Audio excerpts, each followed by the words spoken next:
Hello and welcome back to my Devlog series covering the development of my 2D survival horror game, Never Forgotten. If you remember from last week, I briefly mentioned some of the work that needed to get done for the next Fest demo. That included balancing, testing, writing, etc. I spent the last week whittling away at all of that, still got a ways to go, but progress is looking good. That being said, I was thinking for this week's devlog I would do something a bit different. Instead of adding something new to the game, why not show off some of the balancing and playtesting process? I'll try my best to avoid any spoilers, so I won't go into too much depth with anything regarding the story, and we'll mainly just be focusing on the gameplay side of things. Anyways, let's get right to it then. Hello and welcome to the Majestic Unity Editor, where all of the magic happens. I'm sure most of you are at the very least somewhat familiar with it. So yesterday I just finished running through all of the current chapters in the game and testing all of the puzzles. The intent being to clarify anything I felt was just maybe a bit too vague, as well as to add polish where I felt it was needed. Today I was planning on testing the balancing of the enemies, test out the hard difficulty balancing more importantly, and to test for some bugs of course. Should be a pretty relaxed session, so let's get started then. So this is the main menu. Not too much has changed here lately. The main big thing that I've added since this is probably the new enemy attacks, but also I've added in a system that checks if the player has turned on pain mode at the start of a new game. There will be an achievement most likely, but also a slightly altered ending. I'm going to be turning this on for this little run through the game to test for balancing and also to test for any bugs that I might be unaware of. Let us get started. So anyways, here's the opening of the game. I've altered a few things. The main thing that's changed, the original opening of the game had a lot of trees. You kind of started in this. It looked fine and I thought it set the atmosphere well. The main reason I've changed it to this is not only just for, I guess, narrative reasons, but also because I don't want the player to have like a bunch of visual stuff on screen right away. I think it's just much more simple just to communicate, go up. Oh, guess what? I left my super speed debug stuff on, so I should probably go turn that off. I'll be back. Okay, so don't have super speed on now. Okay, so this is the first puzzle area. So you go into the scene, a couple things kind of stand out. This thing right here, because they're in the center of the screen. This tree is directly in your way, so if you go down, you're gonna run into it. Given that it looks different from the other trees and it's inside the level, it kind of gives the sense that, oh, maybe this is interactable, you interact with it, oh, it looks like there's something in the tree. And anyways, there's a little stump here with something on it, and picked up a knife handle lodged in the tree stump. Open up C. One thing I've changed about the inventory is now there's completely black background, so no longer can you see the level in the background. This was done because there was just a lot of visual clutter on the screen. Seeing that stuff in the background doesn't help with anything at all, so just putting all the emphasis on the inventory itself, I feel, just places focus on the important stuff.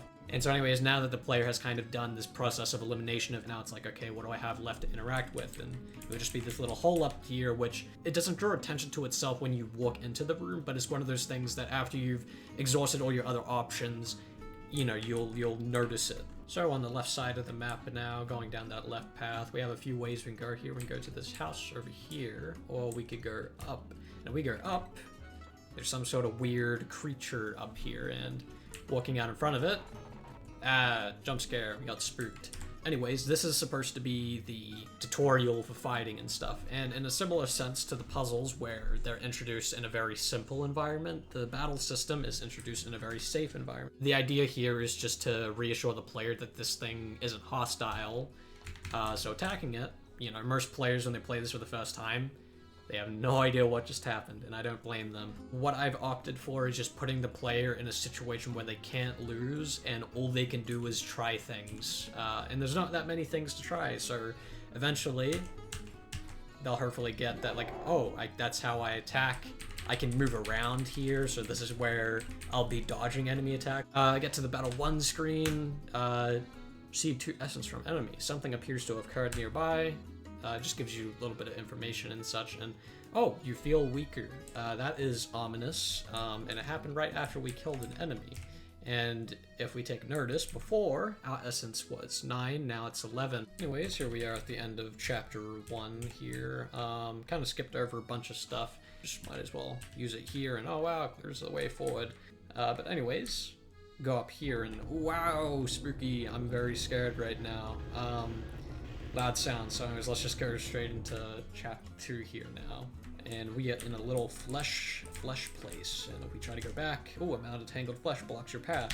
Which of course is just a poor excuse for I don't want the player to go back. If the player has yet to see a save point, there is absolutely no way that they will not see this one. And it's another one of those instances where I confront the player immediately with what their main goal for this chapter is going to be. So 2 trees, one of east, one of west, both provide each with comfort, and the flesh will relinquish itself. So we have this puzzle on this side. There's 2 trees, one of east, one of west. This one wanted a memoir which played a soothing melody, one they cherished. Went in this house, killed something. You find 2 record discs in this house, a worn record disc that you don't recognize, a record disc in pristine condition, a soothing melody, one they cherish. There's a record player in the house that you can play the records on so you can listen to them. It is very clear that this is the right choice. This is not the right choice. Just gonna put that in there, and oh, you felt as though something had changed. Anyways, going back through the yard here now, we can see that this tree no longer has flesh on it. There's a slit through the center of the tree. It looks like you fit something thin through it. Anyways, going over to the right side now. Now the remnants of flesh and warmth emanate from within the maze. The path to both is led by the barren stumps. Alright, so coming down here at the end of the maze now, immediately confronted with a few things. Anyways, 3 things here, and in here we got this tree longed for the embrace of warm flesh which would remedy the cold, which explains what this tree wants. And if we go ahead and so in the maze, I picked up 2 items, a cold string of flesh, and we have some hot charcoal here, and then we just picked up the rusted blade. Of course, can't really, there's no place to put it, so yeah, I can't really place it on the tree. So it's another instance of combining an item. So anyways, put that on the tree now. Its arms clung tightly, interesting detail, and you felt as though something had changed. And oh wow, look at that. This has been cleared up, and there's an indent on the side of the tree you could lodge something into. And given that you picked up a rusted blade, it seems kind of obvious what the game is pointing at here. You put that in there. Anyways, let's go ahead and put a rusted blade in here. Oh wow, look at that. Oop, right now. But anyways, go ahead and quit out to the main menu now, because that is the demo. Cut to the outro now. Very not abrupt transition whatsoever. Well, I hope you enjoyed this week's video. It was quite a bit more relaxed than the last. But anyways, remember to wishlist the game on Steam if you're interested in trying it out for yourself. The public demo will be releasing on Steam in mid to late September, so keep your eyes peeled for that. If you want to stay up to date on the development of the game and any announcements regarding it, feel free to subscribe and give me a follow on Twitter. Anything at all is appreciated, thanks. Alrighty then, I'll see you next week. Have a good one.